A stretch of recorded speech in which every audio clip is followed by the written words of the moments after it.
3월 29일 오늘의 말씀은 마태복음 25장 14절에서 30절입니다. 또 어떤 사람이 타국에 갈 때 그 종들을 불러 자기 소유를 맡김과 같으니 각각 그 재능대로 한 사람에게는 금 5달란트를, 한 사람에게는 2달란트를, 한 사람에게는 1달란트를 주고 떠났더니 5달란트 받은 자는 바로 가서 그곳으로 장사하여 또 5달란트를 남기고 2달란트 받은 자도 그같이 하여 또 2달란트를 남겼으되 1달란트 받은 자는 가서 땅을 파고 그 주인의 돈을 감추어 두었더니 오랜 후에 그 종들의 주인이 돌아와 그들과 결산할세 5달란트 받았던 자는 5달란트를 더 가지고 와서 이르되 주인이여 내게 5달란트를 주셨는데 보소서 내가 또 5달란트를 남겼나이다. 그 주인이 이르되 잘하였도다 착하고 충성된 종아 네가 적은 일에 충성하였음에 내가 많은 것을 네게 맡기리니 네 주인의 즐거움에 참여할지어다 하고 2달란트 받았던 자도 와서 이르되 주인이여 내게 2달란트를 주셨는데 보소서 내가 또 2달란트를 남겼나이다. 그 주인이 이르되 잘하였도다 착하고 충성된 종아 네가 적은 일에 충성하였음에 내가 많은 것을 내게 맡기리니 이 주인의 즐거움에 참여할지어다 하고 1달란트 받았던 자는 와서 이르되 주인이여 당신은 굳은 사람이라 심지 않은 데서 거두고 해치지 않은 데서 모으는 줄을 내가 알았으므로 두려워하여 나가서 당신의 달란트를 땅에 감추어 두었었나이다. 보소서 당신의 것을 가지셨나이다. 그 주인이 대답하여 이르되 악하고 게으른 종아 나는 심지 않은 데서 거두고 해치지 않은 데서 모으는 줄로 네가 알았느냐. 그러면 네가 마땅히 내 돈을 취하는 자들에게나 맡겼다가 내가 돌아와서 내 원금과 이자를 받게 하였을 것이니라 하고 그에게서 그 1달란트를 빼앗아 10달란트 가진 자에게 주라. 무릇 있는 자는 받아 풍족하게 되고 없는 자는 그 있는 것까지 빼앗기리라. 이 무익한 종을 바깥 어두운 데로 내쫓으라. 거기서 슬피 울며 이를 갈리라 하니라.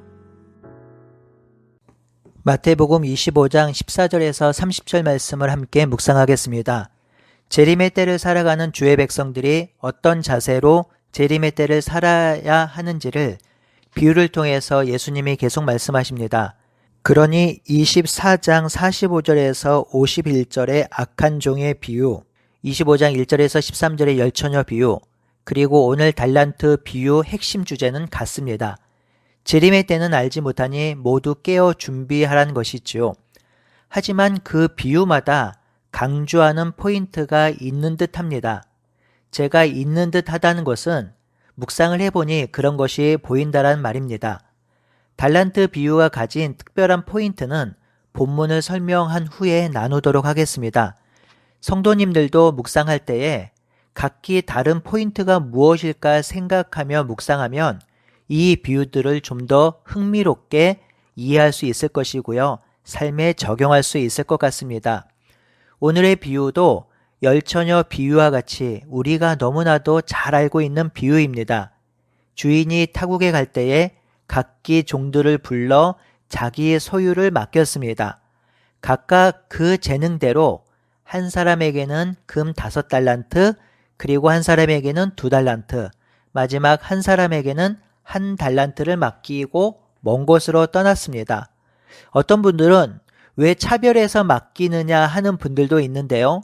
본문에 보면 재능대로 맡겼다고 기록합니다. 그러니 주인은 종들의 상황과 능력을 잘 알고 그에 맞추어 달란트를 맡긴 것입니다. 5달란트 받은 자는 바로 가서 장사해서 5달란트를 남겼고요. 2달란트를 받은 자도 그와 같이 해서 2달란트를 남겼습니다. 하지만 1달란트 받은 자는 땅을 파고 그것을 감추어 두었습니다. 오랜 시간이 흘러서 주인이 돌아왔지요. 5달란트 가진 자가 말합니다. 저에게 5달란트를 주셨는데 제가 5달란트를 남겼습니다. 주인이 말합니다. 착하고 충성된 종이라 하였지요. 그리고 작은 일에 충성하였으니 더 큰 일을 맡기겠다고 하고 와서 잔치에 참여하라고 하십니다. 2달란트 받은 사람이 주인에게 와서 말합니다. 2달란트 주셨는데 제가 2달란트를 남겼습니다. 그러자 주인이 5달란트 받은 종에게 했던 말을 똑같이 합니다. 착하고 충성된 조가 작은 일에 충성하였으니 더 큰 일을 맡기겠다고 하면서 칭찬하고요. 와서 잔치에 참여하라고 합니다. 마지막으로 1달란트 받은 사람이 와서 말합니다. 주인님, 1달란트가 여기 있습니다. 당신은 굳은 사람이라 심은 데서 거두지 않고 해치지 않은 데서 모으는 줄 내가 알았기에 1달란트를 땅에 묻어두었습니다. 여기 1달란트가 있습니다. 혹시라도 1달란트를 잃어버리면 안 되기에 제가 그렇게 했습니다. 이제 도로 가져가셔도 좋습니다. 라고 말하지요. 이에 주인이 대답합니다. 게으고 악한 종아, 내가 뿌리지 않은 곳에서 거두고 해치지 않은 곳에서 모으는 줄로 내가 알았느냐? 라고 말하면서 차라리 빌려주어 이자라도 벌었으면 더 좋았을 것이다 라고 말한 뒤 1달란트를 빼앗아 5달란트 받은 사람에게 주었습니다. 그리고 있는 자는 더 받아 넉넉하게 되고 없는 자는 있는 것까지 빼앗길 것이라고 하였습니다. 그리고 무익하고 쓸모없는 종이라 하고 내쫓았습니다. 이제 이 비유의 의미를 살펴볼까요? 첫 번째는 이스라엘 백성의 악함을 드러내고 있습니다. 이 비유에 등장하는 종들은 이스라엘 백성을 말하는 것입니다. 하나님은 이스라엘 백성에게 달란트, 즉 사명을 맡기셨습니다. 예수님이 이스라엘 백성에게 사명을 맡기셨다는 것은 21장 이후 비유를 하나로 묶는 아주 중요한 주제입니다. 21장의 무화과 나무를 저주하신 후 악한 포도원 소작인의 비유, 그리고 22장의 예의 없는 손님들, 24장 45절에서 51절에 악한 청지기 비유에서 같은 주제가 드러납니다. 이는 하나님이 이스라엘 백성에게 사명을 맡기셨다는 것입니다. 하나님은 이스라엘 백성을 제사장 나라, 하나님 나라로 세우시면서 하나님의 살아계심을 드러내는 사명을 맡기셨지요. 하지만 예수님은 이 비유들을 통해서 이스라엘 백성이 그 사명을 감당하지 못했다라고 말씀하고 있는 중입니다. 지금 이 비유는 하나님의 백성인 교회 성도들에게 동일하게 말씀하고 있습니다. 제자들과 제자를 따르는 공동체, 교회에 사명을 맡기셨고 그 사명을 이루라고 하십니다. 성도 여러분, 우리는 우리에게 맡겨진 사명이 무엇인지 생각하고 묵상하며 살아야 합니다. 교회에게 맡겨진 사명은 에베소서 1장 23절에 있습니다. 교회는 그의 몸이니 만물 안에서 만물을 충만케 하는 이의 충만입니다.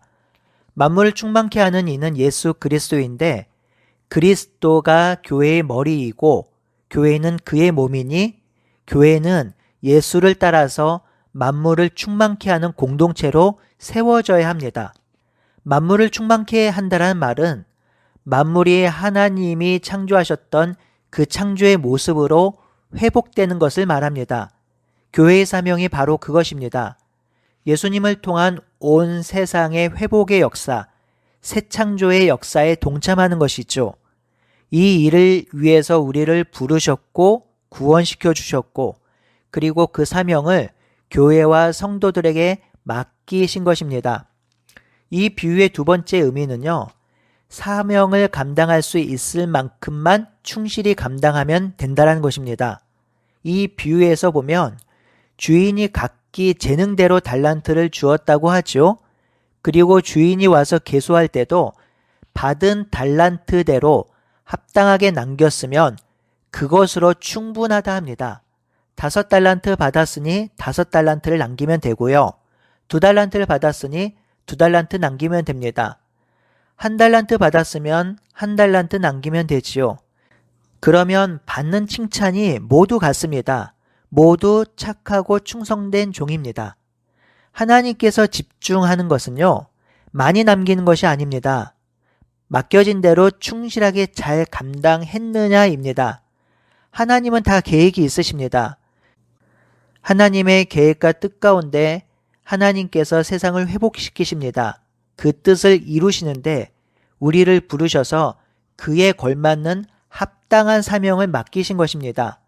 저는 목사로 부르셨고 성도님들은 성도님 나름대로 일상에서 주어진 사명을 주셨고 그것을 감당하라고 부르셨습니다.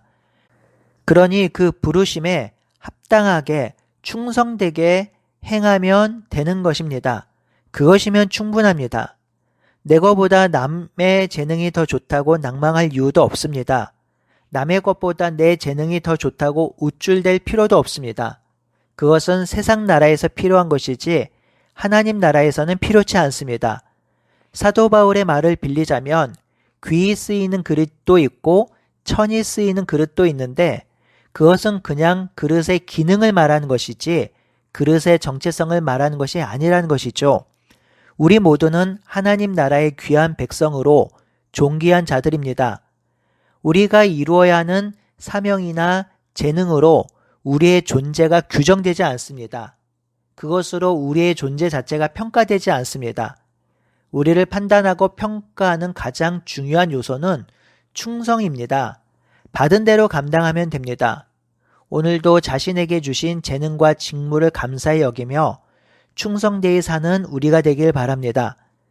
세 번째 이 비유의 강조점은 주인에 대한 올바른 이해가 중요하다는 것이죠.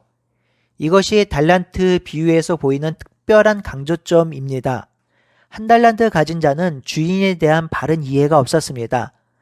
한 달란트 가진 자가 주인에 대해 말할 때 주인은 26절에 보면 한 달란트 가진 자가 말한 자신의 이해에 대해서 의아해하고 반문합니다. 자신이 정말 그런가 하는 것이죠. 한 달란트 가진 종은 주인에 대한 잘못된 이해로 말미암아 한 달란트를 땅에 묻어두고 아무것도 하지 않았습니다. 성도 여러분, 이는 시사하는 바가 큽니다. 우리에게 맡겨진 사명을 잘 감당하려면 사명도 중요하지만 그 사명을 맡기신 분이 어떤 분인지, 어떤 생각을 가지고 있는지, 무엇을 중요하게 여기는지를 더 잘 알아야 합니다. 만약에 사명을 감당하는 데에 불법적인 요소와 정의롭지 못한 요소가 있다면 하나님은 그 결과물을 받지 않으실 것입니다. 하나님은 결과도 중요하지만 과정을 더 중요하게 여기십니다. 이것이 하나님에 대한 이해이고요. 하나님에 대한 바른 이해가 우리의 사명을 감당하는 데 아주 중요하다는 것이 있지요. 사명을 감당하는 것도 중요하지만 그분의 의도와 뜻에 맞게 감당하는 것이 더 중요합니다. 마지막으로 이 종의 직무를 감당하지 못하면 결국 내어 쫓겨진다는 것이지요. 어두운 곳에 쫓겨나 슬피 이를갈미 있을 것입니다. 이 말은 1차적으로 사명을 완수하지 못한 이스라엘 백성의 미래를 예언한 것이죠. 이스라엘 백성이 사명을 감당하지 못함으로 겪게 될 일들입니다. 하지만 그들에게만 국한된 것은 아닙니다. 영적 이스라엘, 하나님의 백성인 교회의 성도들에게도 해당되는 말이지요. 무익한 종은 어두운 데로 내쫓기고 슬퍼 이를 갈 때가 있을 것입니다.